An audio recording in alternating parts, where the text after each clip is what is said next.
it's Vanessa, the Crafty Gemini, and this video tutorial is going to kick off a brand new series for my 12 days of last-minute DIY gifts. That means that every single day, starting today, I will be posting a brand new video tutorial for a quick and easy project that you can whip up for your friends or loved ones this holiday season. So let's get started.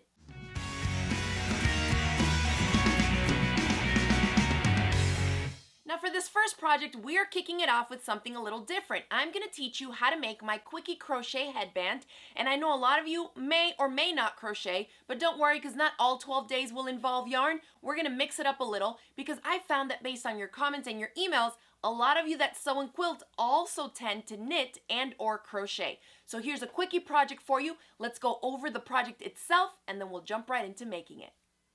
So let's briefly go over the headband here. All you need to know how to do is basically 2 stitches, a chain stitch and a half double crochet, which I'll show you how to do in this.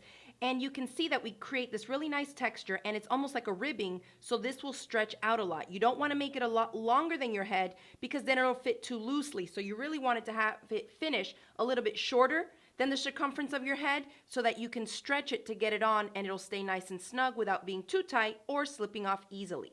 So here we have it in 2 different lengths, and I will give you the measurements for adult and children and even a baby size, but just wanted to show you a couple samples made up in some different yarns. You can see how much it stretches, okay? Now this project is actually crocheted flat, and then we join the ends. But instead of joining the ends in a perfect round like this, I like to do a twist and then sew it so that it kind of has one little twist in it. And the reason for that is that I wear the twist at the base of my neck. And because it twists at that point, it actually makes the width of the headband a little narrower, so it fits a little more comfortable than having the full width right at the base of your neck. And I'll show you some pictures here of how exactly that works, all right? So let's get started with the supplies that we're going to need to show you how to make it. So for yarn, I'm going to be working with a worsted weight yarn, which is classified as a number 4. You can adjust by going bulkier on the yarn or thinner on the yarn, but it won't be the exact measurements that I'm going to give you here. So if you can get your hands on some worsted weight yarn, that's going to be best to at least make your first one. And to work with the worsted weight yarn, we'll also be working with a size 6mm or J crochet hook. To get started, we start off with one tail end. We're going to start off with a slip knot. So I just take the short end to my right, take 2 fingers and wrap it around, one full wrap around, then I turn my fingers under and slip this tail end under and pull this up. And I stay holding on to that so I can then pull on the 2 tails, which is one, the cut tail end, and the other, the working yarn that's still connected to your ball of yarn. And you can see that if I pull it all the way, the slip knot is going to disappear. So that is how we're going to do it, and I'll play it again for you slow motion.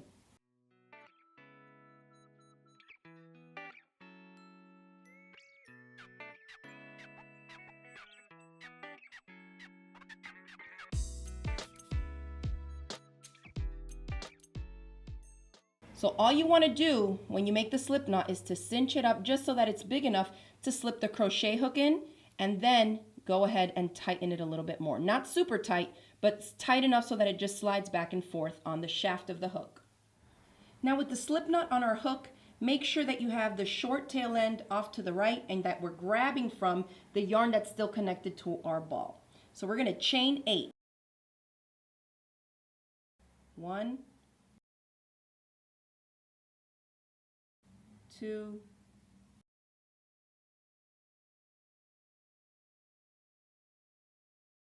So we've chained 8, and I'm trying to lay it out like this to see if it's better to show you where we're going to go in. We're going to start working our half double crochets in the 3rd chain from the hook. So the hook should be in a loop, all right? And then we'll start counting down from there. What you're looking for to distinguish what is a stitch and what is not is that there's a letter V basically like this, okay? The left leg and the right leg of the letter V, they almost look like little hearts too, like this. This is one stitch, this is another. This is another, this is another. So if you're going to go with half double crochets in the 3rd chain stitch from the hook, we want to start up top. So when I come with my first half double crochet, I'm going in to the left side leg right here of that 3rd chain from the hook. All right, so let's do it. Half double crochet in the 3rd chain stitch from the hook. So 1, 2, and 3. This is where I'm going in. Now for the half double crochet stitch, we're going to yarn over first, then you go into the stitch that you're working, then you yarn over and pull through 1. You should have 3 loops on your hook. Then you yarn over and you're going to pull through all 3 of those. That's a half double crochet. Let's do it again. Yarn over, now I'm going into the next one, and I know this is the next one because this one has the half double crochet coming out of it. That's why you see the stitch kind of stretched out there. So you know you're going to go into the next one right there. Yarn over and pull through 1. You should have 3 loops on your hook. Yarn over and pull through all 3. If you stretch it out like this, you can see these ones are already stretched out because they have stitches already in them. We're going in here next. So we yarn over first, go in the next stitch, yarn over, pull through 1, yarn over, pull through all 3. And you're going to continue that till you get to the end. And I can see this is my last stitch right here.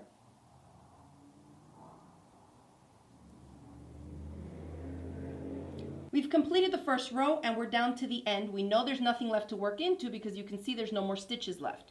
When you get to the end, you're going to chain 2, just like you started off your foundation row of chains. 1 and 2. Then we're going to turn our work so we can work back this way. Now you remember when I showed you the initial row of foundation chains, it looked like this? You can turn it like this too so you can see a little bit easier where your stitches are and where you need to work in next. Now when we come along the top row, we're going to start working in right at the beginning of the row. We have 2 chains coming out of the end, and we're going to start right. Here's chain 1 and chain 2. We're going to start working right here. The same way that we started working on that left leg of the letter V of the chains, that we had it like this, you're going to do the same thing. But now as we go across each row, this is called the back loop. So you're going to be doing half double crochets in the back loop only on every row. And that's what's going to give the finished headband that ribbed effect. So these are my chain stitches up here. I'm going to start in the back one. And you'll know you're going in right because you should be doing 6 half double crochets across each row. So if I start here, let's count 1, 2, 3, 4, 5, and 6. So I know that that's where I should be starting because I should be doing 6 half double crochets in the back loop per row. All right, so let's start it. And you can also always kind of turn it this way so you can see where the main stitches are, and that's where you're going to start. So right in line here, but in the back loop. So I yarn over for half double crochet. I'm going in the back loop only, which is that left leg of the V. Yarn over and pull through 1. You should always have 3 loops on your hook, okay, when you're doing half double crochet. Then you yarn over and pull through all of them. And I'm just going to continue to do that. Notice where I'm going, in the back loop only of each of the previous stitches. And always remember to yarn over first. And the last one is this last big stitch right there. For this pattern, I don't bother with the 2 chains that we did at the end of the last row. Remember, every time we finish with a row, we're going to chain 2. So let's do it again.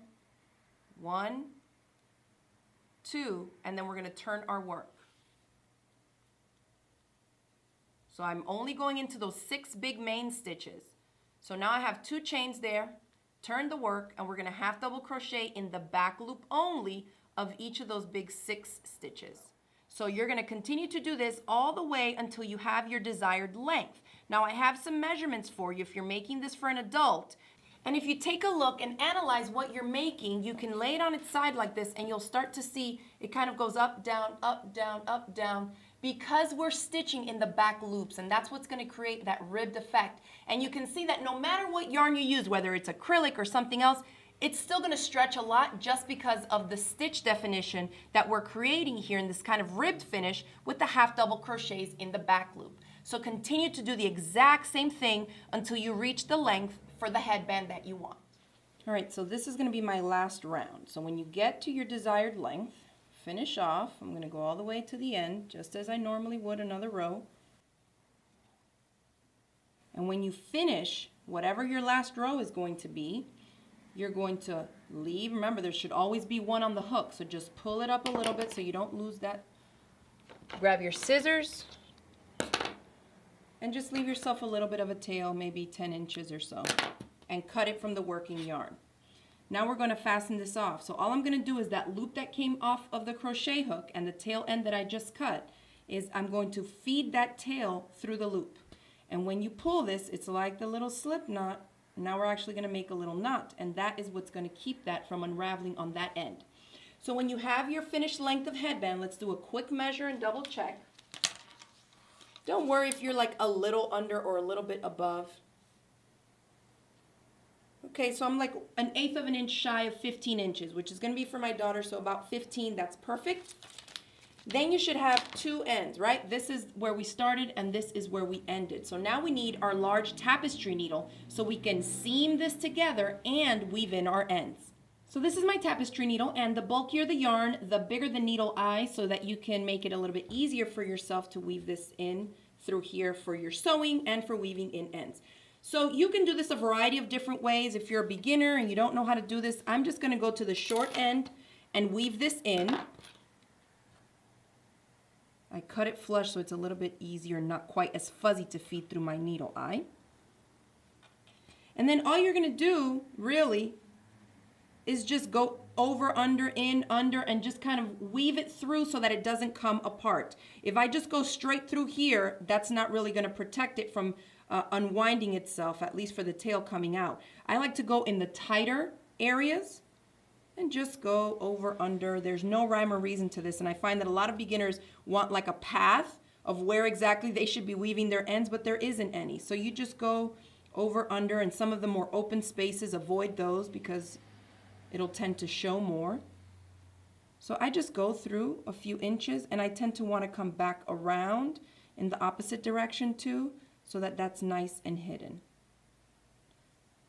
And then when I feel like I've gone up and then back once, that's it. Just cut the yarn really close to your project so you don't see any end there.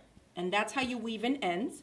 For this side, this is the longer tail that I left about 10 or 12 inches or so at the end. I'm going to feed this through my needle eye. And now we're going to seam this together to connect the two short ends to make our headband. But remember, we're not going to put it together like this. I'm actually going to give one end a twist. So it might look like you're doing it wrong, but this is how I like to make mine. So if you line them up so that they're smooth and there's no loops, just turn one of them and then grab them together. This should be about the same measurement.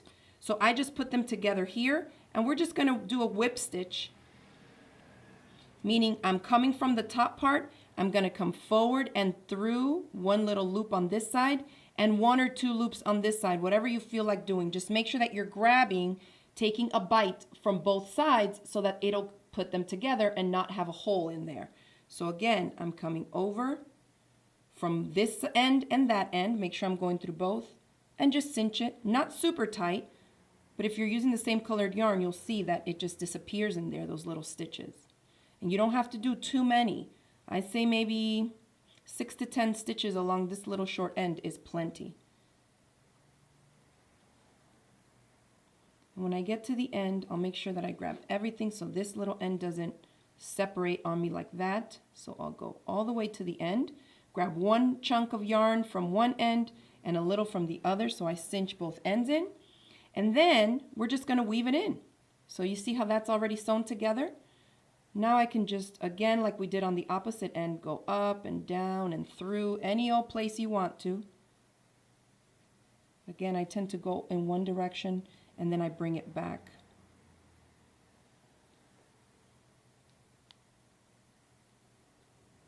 A lot of people don't like this step, but I do, because it's just like, you don't have to be super precise like hand sewing. You just fit it through anywhere you want to. And after you have a little bit woven in, trim close to your project, and there is your headband. So you would wear it smooth along the sides and the front of your head, and that twist should be at the bottom of your base of your neck so that it makes it thinner, because you can see that it thins it out like that. All right, and that is how you make my Quickie Crochet Headband.